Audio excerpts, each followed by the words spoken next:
సాధారణంగా రోడ్డు పక్కన దీనస్థితిలో భిక్షాటన చేసే వారిని చూస్తే ఎవరికైనా జాలి కలుగుతుంది. పాపం తినడానికి తిండి లేక ఇలా అడుక్కుంటున్నారు అని మనకు తోచిన సాయం చేస్తాం. కానీ మీరు ధర్మం చేసే బిచ్చగాడు మీకంటే ఎక్కువ ఆస్తులు కలిగి ఉంటే వినడానికి ఆశ్చర్యంగా ఉన్నా ఇదే నిజమైంది ఓ చోట.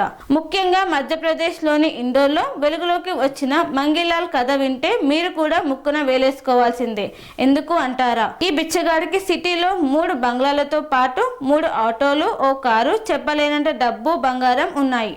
ఒక బిచ్చగాడికి ఇంతటి విలాసవంతమైన జీవితం, ఆస్తులు ఉండడం చూసి పునరావాస కేంద్రం అధికారులు, దినేష్ మిశ్రా బృందం విస్తుపోయింది. ప్రజల సానుభూతిని పెట్టుబడిగా మార్చుకొని మంగీలాల్ కోట్లు గడించినట్లు అధికారులు భావిస్తున్నారు.